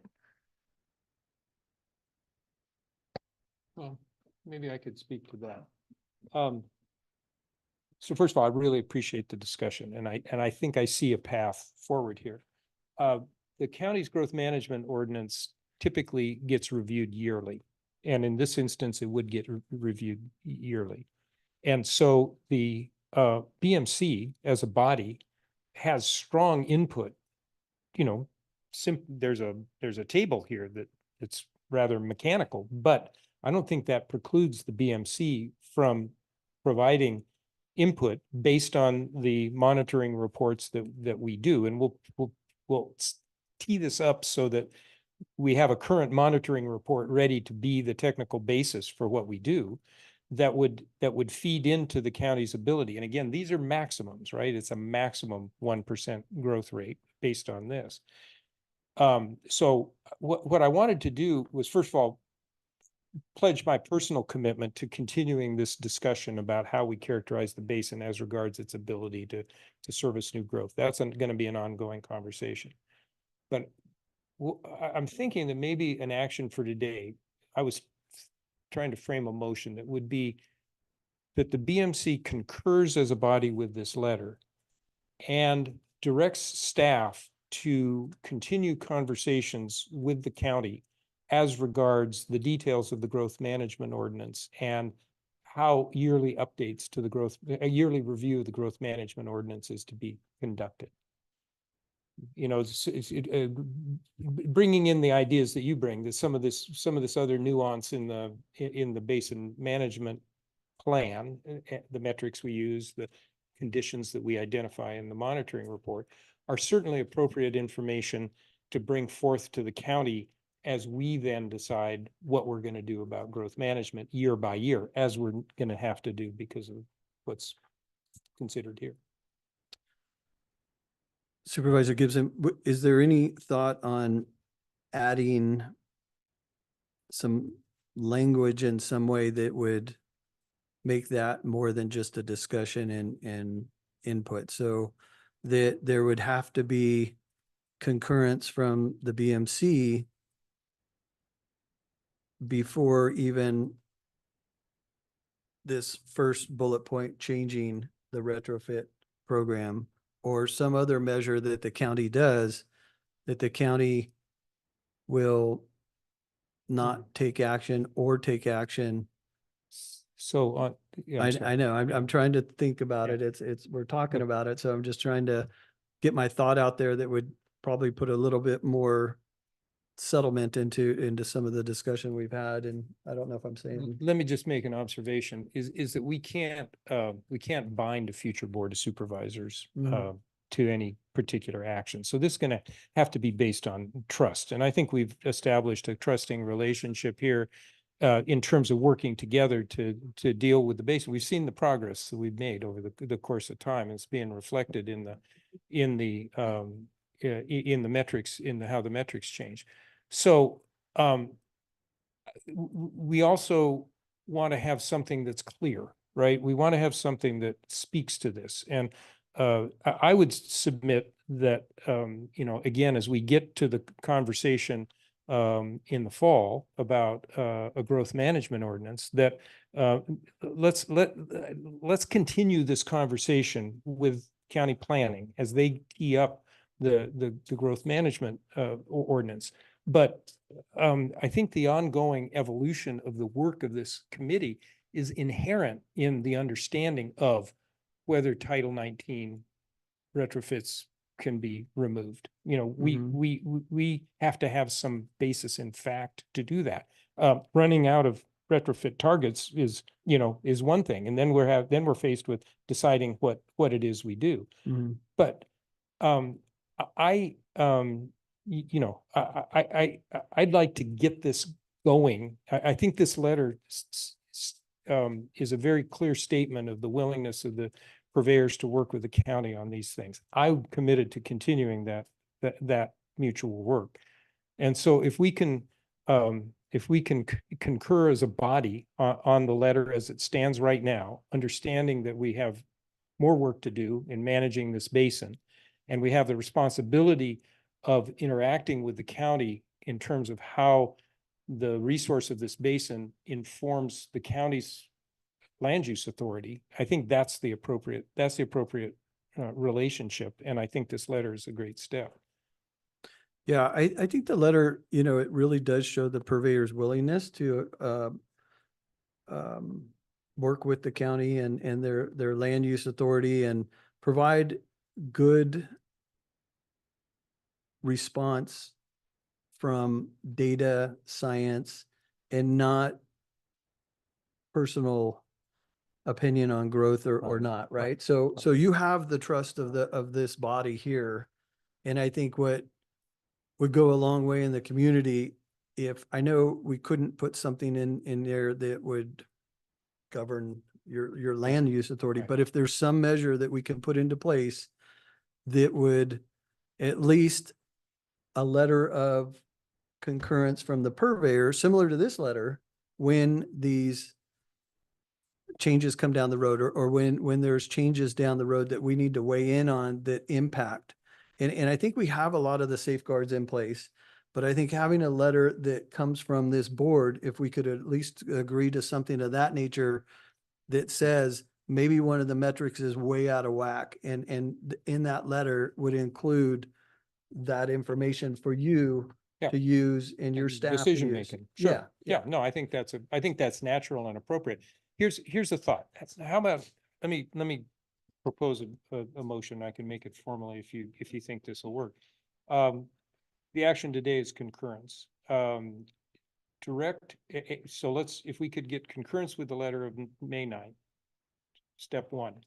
Second piece of the motion, direct staff to work with the county to provide a presentation to the BMC before the action is brought to the board regarding the growth management ordinance. That way we can have a public conversation with it here. Our staffs can interact over the course of time, to frame up make more specific some of the thoughts that you're putting here. And we would have a public discussion of it here before it becomes an agendized item in September. So I'm thinking somewhere August, maybe, as we get ready for the September, October thing, let's have a presentation on growth management in more detail here. yeah. I think, what I heard from you in the beginning was that you wanted this to go before the Coastal Commission with full support from us. And I guess without that meeting, it's difficult to have that full support. Well, again, I'm sorry to interrupt, but again, the growth management ordinance is not something before the Coastal Commission. No, and I understand that. I so understand that. we're- But for us we're to, dealing with that. but what brought this meeting about is the Coastal Commission meeting tomorrow. And Right. this weighs into it, how much Yeah. weight they're going to use on this? I don't Not- know, and it's might not have any bearing on it or not. So I'm just saying that, I think they're probably listening to us right now, and our basis of concurrence may weigh into swaying their decision tomorrow or not. And so I'm just letting you know that I'm having trouble with that concurrence without some assurance that something, the talks and the discussions are one thing, but really having that assurance in place is another thing. So I hope you appreciate my candid response. No, absolutely. Mr. but Nimmer. yeah, But Maybe if I could jump in for a sec, just, having had a chance to think about it a little bit more and Beth's question, which was a good one. It's just it's another mechanism that we can more sort of formally account for the other metrics in this framework. And that mechanism would be that if we start to see one of our metrics, the chloride or the water level or the nitrate metrics, really veer off in a different direction than what we're seeing in the sustainable yield estimate or the basin yield metric, we're going to readjust. And we've already done that. We readjusted the sustainability yield estimate in 2021 to lower it to 2,308. If we're seeing a basin yield metric that says, hey, you're fine, you're great, and then you're seeing chlorides running through the roof, clearly there's a problem with how we're estimating our sustainable yield in the basin yield metric. And the BMC would have the authority to then readjust that calculation, which would then tie directly into that growth management ordinance under this framework. And so there is a mechanism built in through the stipulated judgment and this framework to incorporate those direct physical findings and observations. And if they're not in alignment, we're going to adjust it so that they are in alignment. So I just wanted to add that to the conversation. I think that gets right to it. If we're seeing a metric properly constructed, and we will be reviewing the metrics to be sure they're properly constructed, but if they're heading in sideways or in the wrong direction, we're clearly doing something wrong in managing the basin, and that could be reflected in how much water we move. So again, just in terms of, I wouldn't put too much I wouldn't put too much weight on the act of concurring with the letter, because again, the water purveyors have signed this letter and sent it out. Mm. With my vote, we have BMC concurrence in effect. And so again, I want to assure my colleagues here that the conversation on the details of how we manage the basin is absolutely, that's the purpose Yeah. of this committee. The Coastal Commission is not going to weigh in at that level of detail. Their analysis has determined that a maximum 1% growth rate works for them within the information that they've been provided. We're an implementing body on projects. So I would ask that in order to conclude this chapter, which is by no means the last, if we could get to concurrence on this letter, then I think we can move forward in exactly the way that the conversation has been around the table today. Yeah, I didn't imply that the letter was, this item is more than the letter to me. It's just includes the growth ordinance, a lot of different components of it and so, yeah. Right. But I, overall, just continue conversation a little bit more. So we work through this fully. That was my interpretation of what we were doing. We have checks and balances in place. I guess what I was missing is where's the reins, the off ramp. That's not, maybe that's not in our purview to even develop that or have that, but I'm just kind of responding to what the Understood. public is saying in some of the Understand. comments that we have, that would give them a lot of assurance. But yeah, I fully agree. We've worked hard on this, Yep. Even though the letter came out fast, we've been dealing with this for well over 3 Right. years with county staff and our staff and talking about this. So it isn't I think it's- anything new and there are safeguards in place, but I think it's well thought out. Could I try a motion? I'd like to move that the LOBMC as a body concur with the May 9th letter sent by the water purveyors.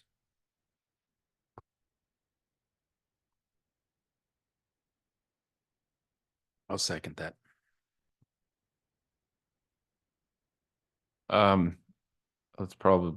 Let's do a roll call vote. Director Cesena, Yes. Director Gibson, Yes. Director Reinecke, S&T will abstain. well, can you abstain from that? I mean, you can abstain if you weren't here or not, but I think you have to weigh in on it. So it would have to be so more background on the S&T discussion as well. Our board didn't have a chance to bring it before the board, and I'm getting feedback from our board that they would have liked more conversation about the matters that we're discussing now. So I don't know if you think can an bring this. I think abstention is fine under that circumstance.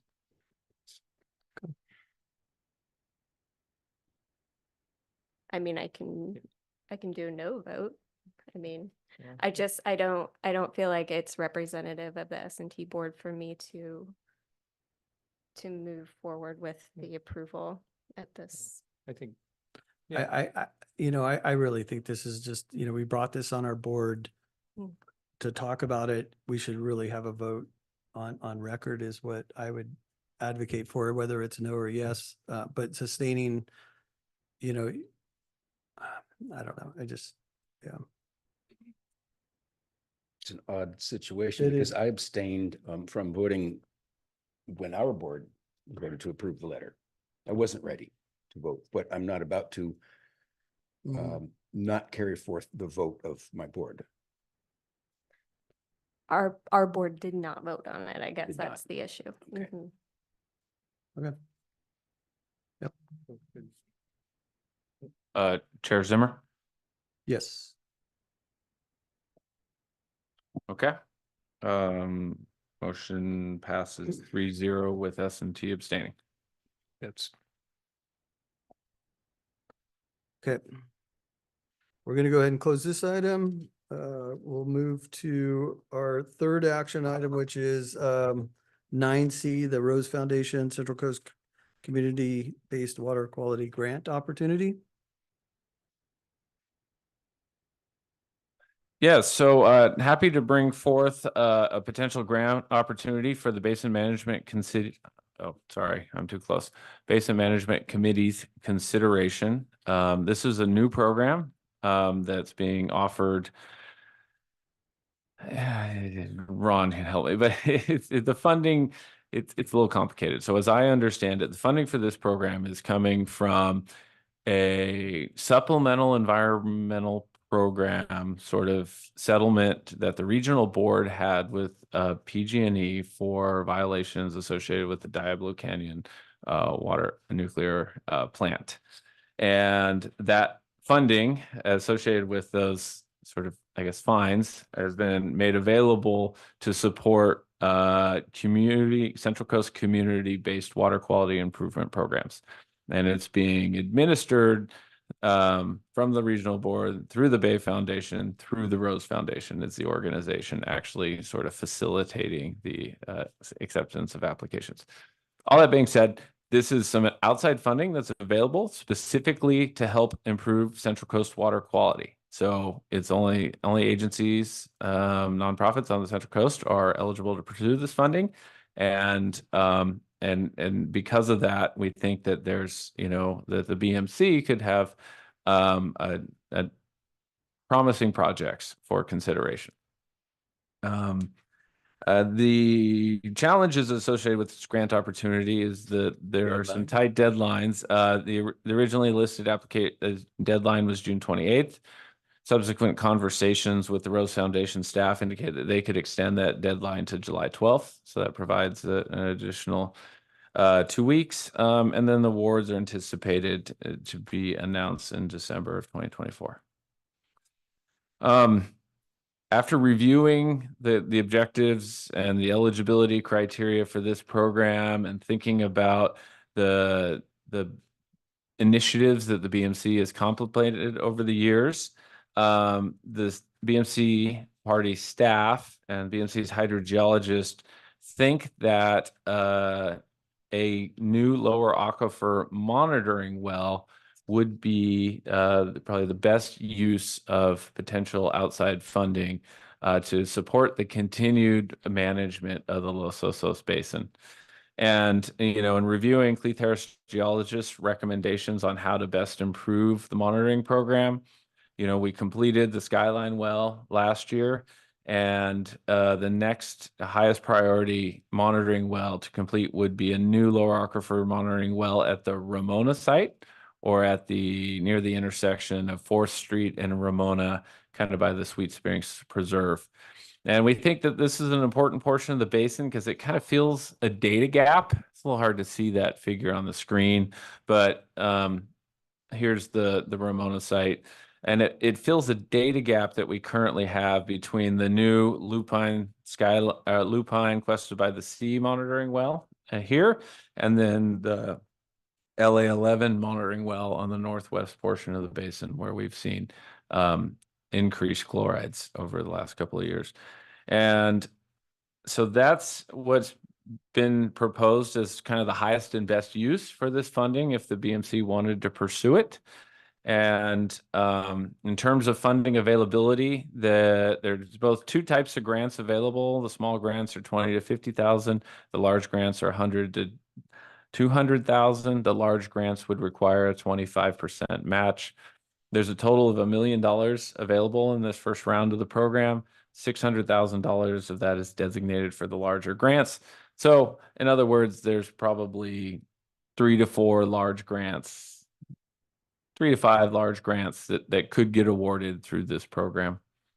If the BMC wanted to consider pursuing funding for the program, it would need to come up with a 25% match, or potentially find a partnering agency that could provide that match. The National Estuary Program has been a great partner to the BMC over the last couple of years in terms of providing funding. That's really allowed us to construct the Skyline monitoring well, allow us to do the monitoring well modifications that we've got scheduled for this year.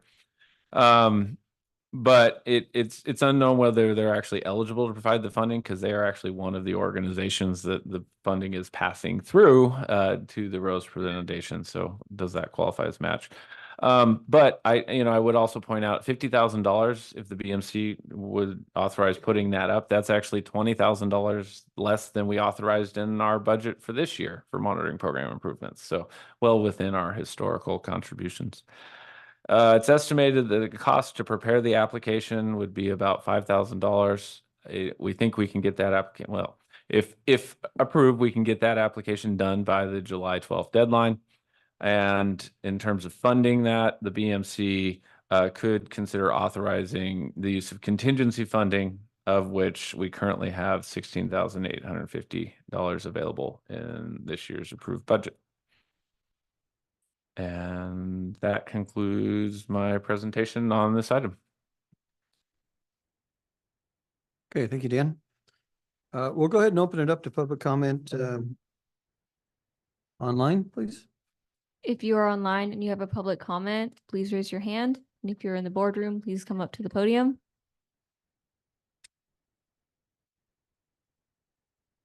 There's no public comment online. Okay, we have public comment in the boardroom. Hi, Emily again, and I think it's great that you're seeking funding. Rose Foundation, I know 3 of those board members as lifetime activists, and I'm gonna feel the weight of responsibility to let them know how uninclusive the public discussion has been up until, this date and what has transpired. Because one is an actual old longtime friend, and another, it was one of my first funders at over 300K, and the Rose Foundation itself also has been a funder of mine in sustainability and reporting standards. Thank you. Thank you.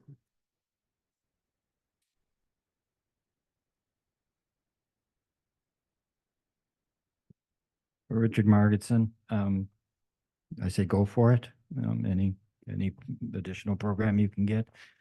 But since there's no other agenda item after this, I'm going to make a comment, follow up on my last comment. Mr. Gibson didn't get what I was saying. I'm going to make it real simple. 67 acres of potential water savings through the retrofit Medallis report at a 2-to-1 offset. How many homes of the 700 will that accommodate? And then what happens after that? That's where I was going.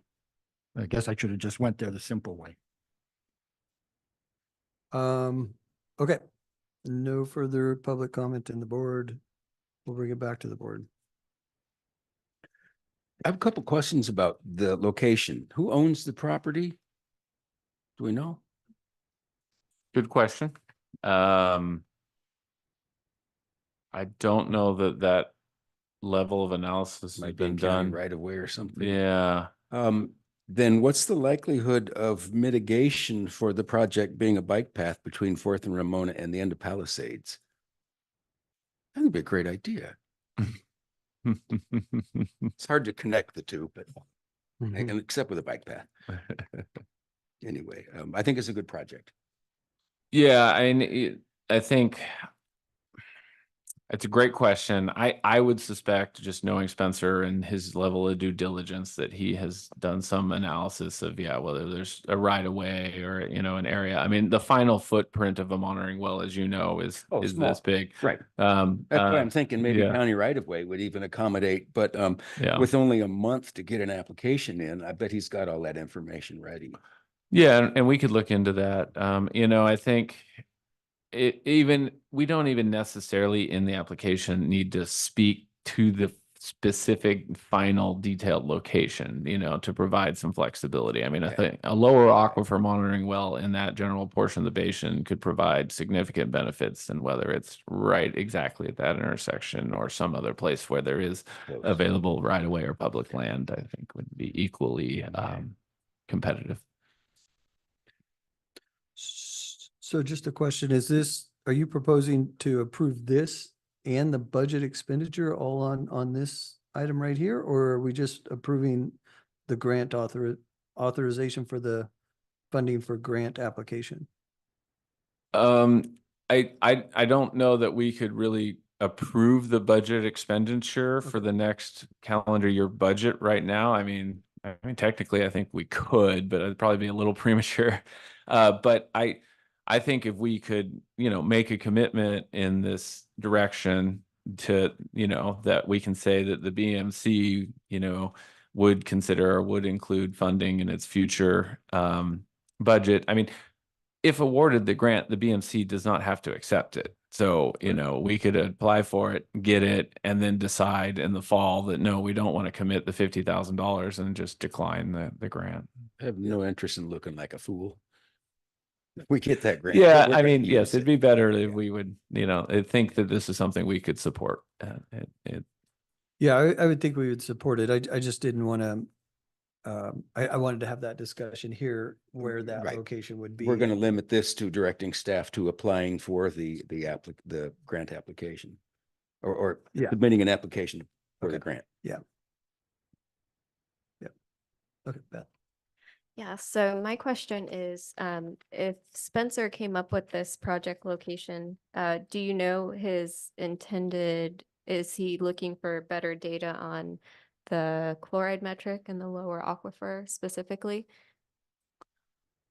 I mean, I can't speak specifically, but the intent is to get more locations where we have dedicated lower aquifer monitoring wells with reliable data so that we can better monitor the potential movement of seawater intrusion in the lower aquifer. And, depending on the results of the well, sometimes you plan, you design these wells, but you don't always know what you're going to find when you drill them. The well may or may not lend itself to being a metric well. But, I think Spencer knows this basin really well. I have a high level of confidence that, we're going to hit what he intends, like we did on Skyline. We found, a zone D characterized, and then we're able to hit that seawater intrusion front in zone E with the screened interval for the well, so such that we can very accurately monitor the movement of that front at that location in the basin. And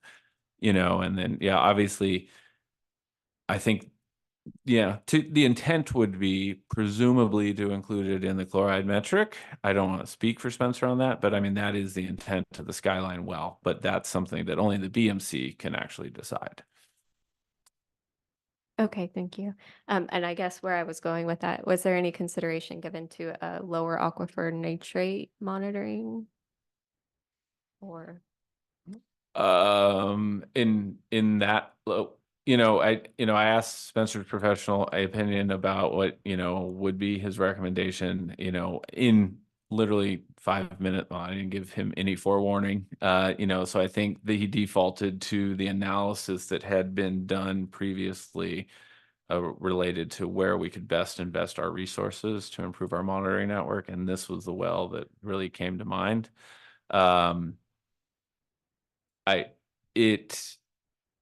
I mean, being a lower aquifer well, obviously we would monitor it for nitrates and be able to tell if there are nitrates and if they would be increasing or decreasing.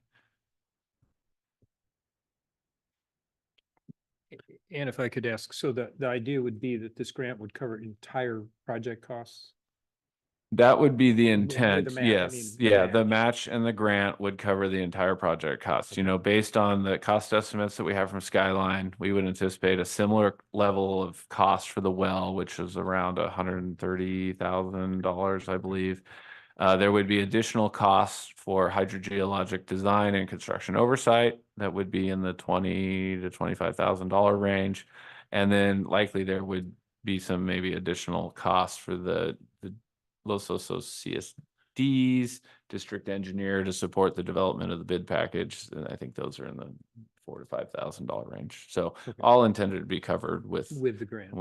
and the Okay, match. perfect. I'm supportive. So just a comment about the nitrate monitoring. So our past discussions have included the county and the regional board are currently in discussions of how to move forward with the nitrate matters in the lower aquifer. So you know, right now, this seawater intrusion is our number one front, that we need to focus in on that. We have a gap at this Ramona where we don't have clear evidence. The way that the report is written, that it is targeting the lower zone E, aren't we after zone E in that portion, D and E? And Yeah, getting down into E, we don't have good information on E, and that's been a subject that we've talked about even in our annual report. So I think for my own thought was that, you know, we would want to focus this well on seawater intrusion, and we have ongoing discussions with the nitrate notes to see how that pans out. I'm sure there's going to be some dealings with that coming down the road. And just one thing to add, in talking with the Rose Foundation, it's to be determined, but there could be subsequent rounds of this funding through this program made available. So, which would be great, in future opportunities. Yep. Direct staff. I'll move we direct staff to prep the that we will authorize preparation of the application for potential funding of the monitoring well so discussed.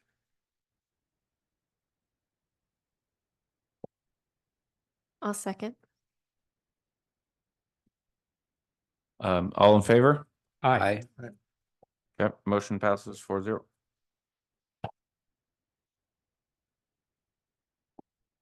Okay. Go ahead and close this. Our action items are closed. Moving to item 10, adjournment of the meeting. Thank you, everybody. Appreciate your input and support. Wait. Killed it, Jamie. No, that's